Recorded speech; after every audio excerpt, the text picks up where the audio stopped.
La esencia de la información. Son las 7 de la mañana con 8 minutos. Empezamos con el espacio de las entrevistas. Las autoridades de varias instituciones del Estado han sido convocadas a la Comisión de Soberanía, Integración y Seguridad Integral en medio de un proceso de investigación y de fiscalización que se desarrolla a las cárceles de nuestro país. Con nuestros invitados, ponemos el punto sobre la I.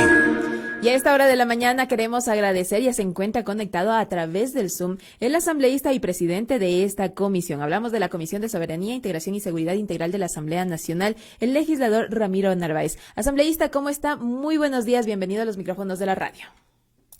Muy buenos días, enviar un saludo afectuoso a ustedes, a todo el equipo que forma parte de este programa y a la ciudadanía en general que a través de este medio sigue las diferentes actividades que la Asamblea Nacional lleva adelante, entre ellas las vinculadas a nuestra Comisión de Soberanía, Integración y Seguridad Integral. Así que muchísimas gracias por el espacio. Muchísimas gracias a usted, asambleísta, por permitirnos también conocer cuál es el trabajo que se ha orientado en la mesa legislativa, pero en este caso específico respecto a toda la información que han podido recabar respecto a la situación, la crisis carcelaria de nuestro país. Antes de empezar a conocer ese trabajo, quisiera conocer su criterio respecto al pronunciamiento que el día de ayer, a través de un comunicado, hizo la CIDH, la Comisión Interamericana de Derechos Humanos, que también expresa su preocupación de lo que sucede en nuestro país. Dice que la comisión ha urgido al Estado ecuatoriano tomar medidas inmediatas para evitar que más hechos de violencia sucedan en los centros de privación de libertad. Han sumado hasta este momento, en lo que va de este año, 121 personas privadas de libertad que han fallecido a causa de estos hechos, asambleísta. Sí, mire, lastimosamente la estructura del sistema de rehabilitación social ha facilitado que estos hechos se generen al interior de estos espacios. Si hacemos una relación con el 2017, en todo el año existieron 7 muertes violentas y hoy efectivamente estamos alrededor de las 120 muertes violentas. Es muy simple o es muy fácil manifestar por parte de algunas instituciones del gobierno que esto tiene que ver con la presencia de los carteles al interior de las cárceles. Evidentemente hay un grado de influencia, pero sobre todo es la falta de estructura, la falta de un sistema de rehabilitación social adecuado, la falta de presupuesto, la falta de agentes penitenciarios, una mala estructura física de estos espacios. Es decir, son varios factores. Reducir el análisis a la presencia de estas bandas delictivas, si bien es cierto, tiene un grado de influencia, pero es muy sencillo. Hay que trabajar en reestructurar al sistema de rehabilitación social. Mire, ¿qué ha pasado? No solo los organismos internacionales de derechos humanos se han pronunciado respecto a este caso. Nuestra propia Corte Constitucional en marzo de este año ya se pronunció y le dictaminó al gobierno central que haga una reestructuración total del sistema de rehabilitación social para lograr que estas muertes en estos espacios ya no sucedan. Pero sin embargo, no hubo una acción inmediata, ni del anterior gobierno, ni del actual. El actual gobierno hace una semana ya analizó este caso con más detenimiento, hizo algunos pronunciamientos y de los pronunciamientos que ha realizado el gobierno central nosotros tenemos 4 observaciones. ¿De qué se trata esas son observaciones? 4 preocupaciones. Primero, asignó recursos al sistema de rehabilitación social. 75 millones para 4 años. Estos 75 millones son para 4 años adicionales al presupuesto que tiene el sistema de rehabilitación social. Mire, antes el presupuesto de rehabilitación social era de 120 millones anuales. Hoy día se ha reducido a 99 millones. Entonces, estos 75 son parte del presupuesto, son suficientes. Esas son las primeras inquietudes. Bueno, anual no puede ser porque son 75 para 4 años. Entonces, si dividimos eso para los 4 años, son cantidades que parecerían grandes, pero que en realidad no ayudan a solucionar el problema. Ahora, los recursos son importantes, pero más importante es la calidad del gasto. ¿En qué asigno yo esos recursos? Porque si yo asigno recursos a un sistema que no vale, es desperdiciar el dinero. Si yo asigno recursos a algo que está mal, los dineros se van a diluir y no van a generar un cambio. Por lo tanto, hay que garantizar que esos recursos sean invertidos en calidad. Ahora, en el pasado, ya se ha generado también estados de excepción y se han asignado recursos importantes al sistema de rehabilitación social.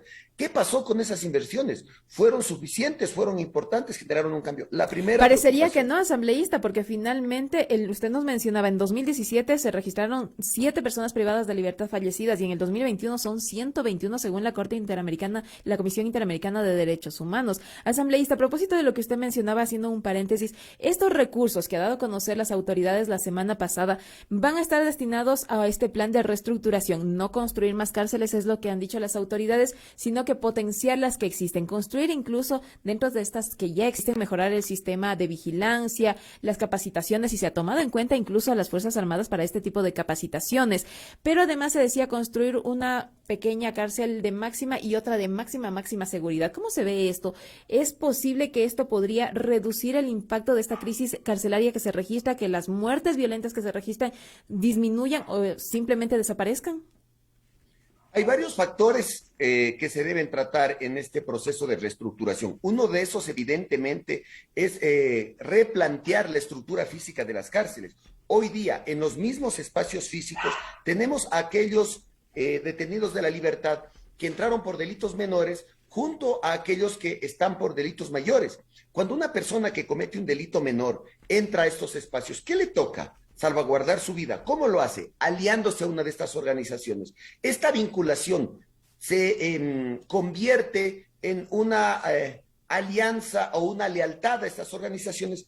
Y aquí es lo grave, no solo al interior de la cárcel, sino cuando el detenido sale de la cárcel, sigue vinculado a estas organizaciones y sale a delinquir para ellos. No hay rehabilitación. Por lo tanto, no hay un proceso de rehabilitación, que ese es otro de los elementos en donde se debe trabajar fuertemente. Entonces, ¿qué hay que hacer? Evidentemente hay que crear diferentes espacios para que los privados de la libertad, en función de una clasificación adecuada, estén en diferentes espacios. ¿Cuál es el clamor? Y aquí, mire, este es un tema que no se ha tocado.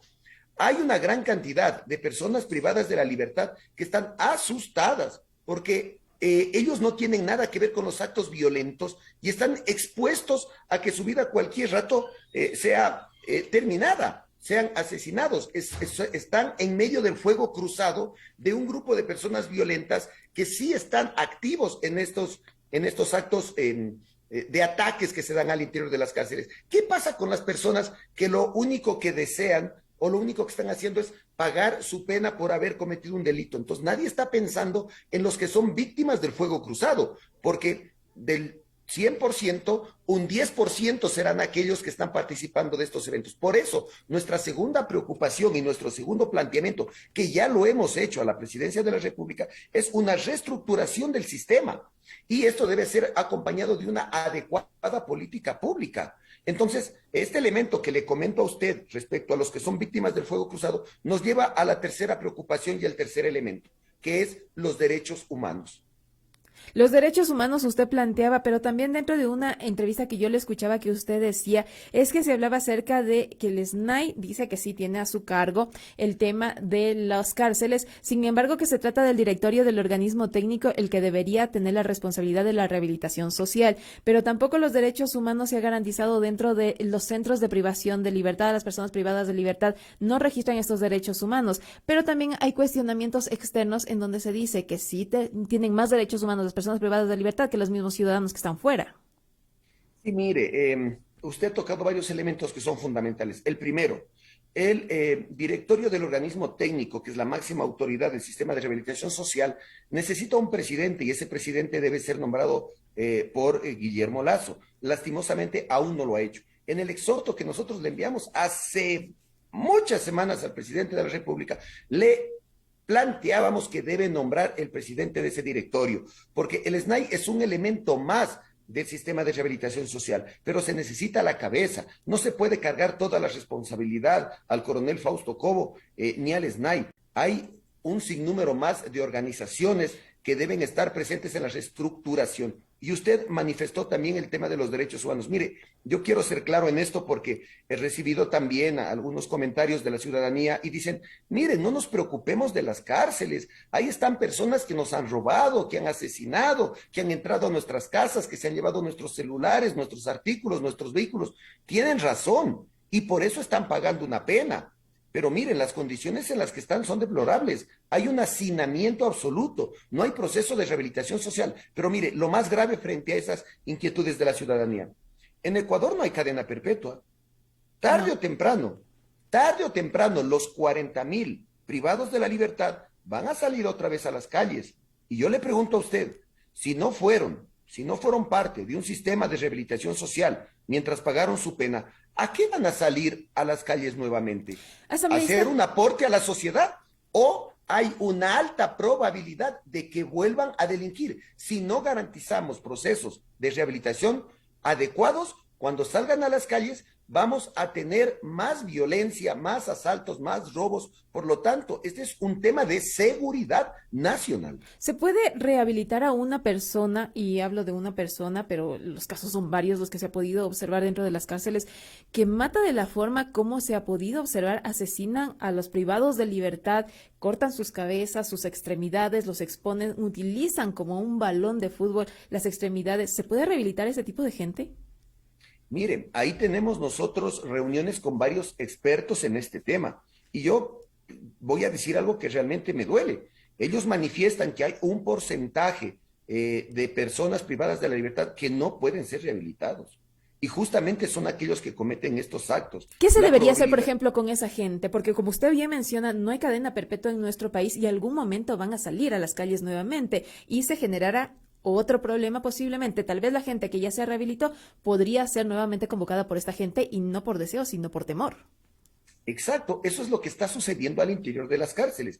Personas que entran por un delito menor y que pueden pagar su pena siendo parte de un proceso de rehabilitación, hoy no lo están haciendo y terminan vinculadas a estas bandas. Es por eso importantísimo varias reformas, como por ejemplo lo que usted ya manifestó, el reestructurar el espacio físico para que los privados de la libertad estén separados en función de su peligrosidad, en función del proceso de rehabilitación social que estén siguiendo, en función de su voluntad de cambiar su forma de vida, en función de la posibilidad de desarrollar al interior de las cárceles actividades laborales. Es decir, no todos son iguales y tenemos que ver por la mayoría, tenemos que ver por aquellos que son parte de un proceso de rehabilitación social y que su anhelo es salir a recuperar su vida. ¿No todos pueden ser rehabilitados? Sí, a mí me duele esa realidad, pero efectivamente es así. Pero hay que velar por las mayorías y hay que velar por la sociedad.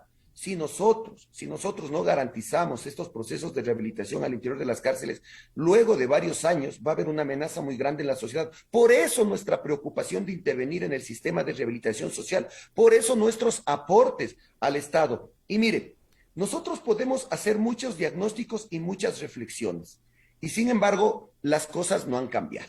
La única forma de que cambien las cosas es haciéndolas de manera diferente, no repitiendo lo que hicieron los gobiernos pasados. Y aquí está la gran oportunidad del presidente Guillermo Lasso.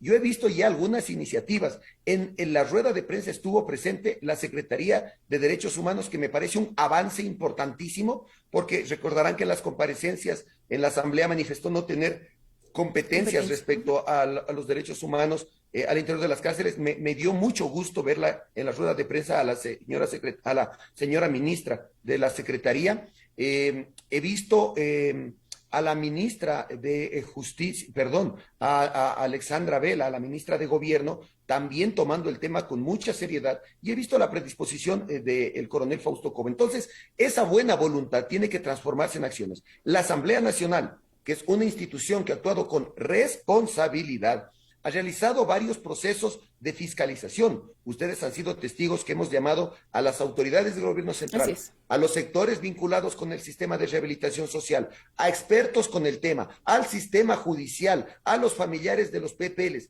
¿Y todo esto a qué nos lleva? A realizar un informe preliminar para que cuando ya esté terminado nosotros lo entreguemos al gobierno, pero es un informe que no únicamente, porque eso es lo grave muchas veces, hacemos informes donde está únicamente el diagnóstico y eso no sirve. Adicional al diagnóstico, todo informe, todo trabajo de investigación, todo trabajo de seguimiento, de fiscalización, debe tener una visión de dar respuestas a los problemas y de plantear algunas acciones para que las cosas cambien.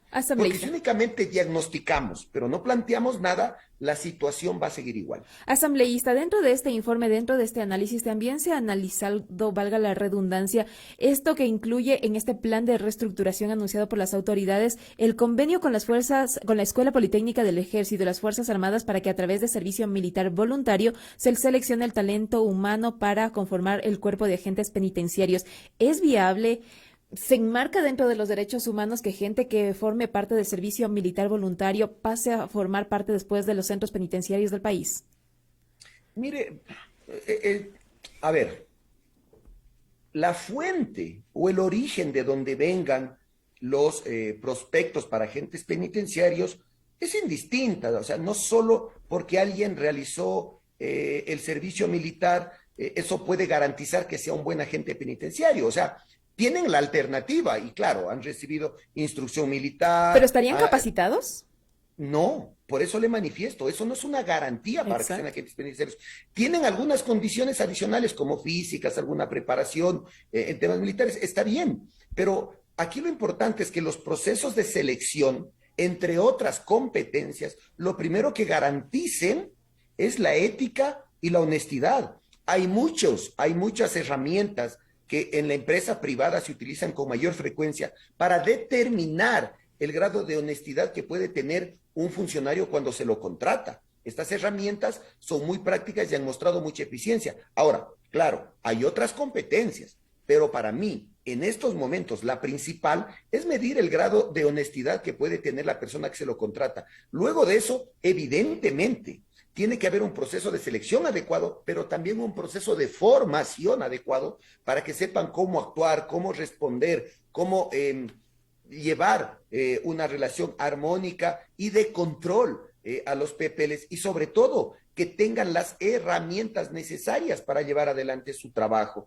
Y algo importantísimo, que aquí ya lo hemos hablado muchas veces, que no haya un déficit de agentes penitenciarios, pues que haya el número adecuado de agentes penitenciarios para que el trabajo que ellos hacen sea efectivo. El tema de que hayan realizado o no el servicio militar previo puede ser una variable que sume, pero no es una variable determinante. Hay otras competencias y otros conocimientos que deben tener y deben desarrollar los nuevos agentes penitenciarios. Pero ese también es un tema urgente que sin duda alguna debe ser parte de esta reestructura. Son las 7:25 a.m. Queremos agradecer al asambleísta Ramiro Narváez, presidente de la Comisión de Soberanía, Integración y Seguridad Integral de la Asamblea Nacional. Hemos dialogado acerca de todo este análisis, todo lo que se ha podido observar y conocer dentro de esta comisión en el proceso de fiscalización a la situación penitenciaria de nuestro país. Asambleísta, muchísimas gracias por esa información. Por supuesto, estaremos haciendo el seguimiento de todo el trabajo que haga la comisión respecto a este y otros temas.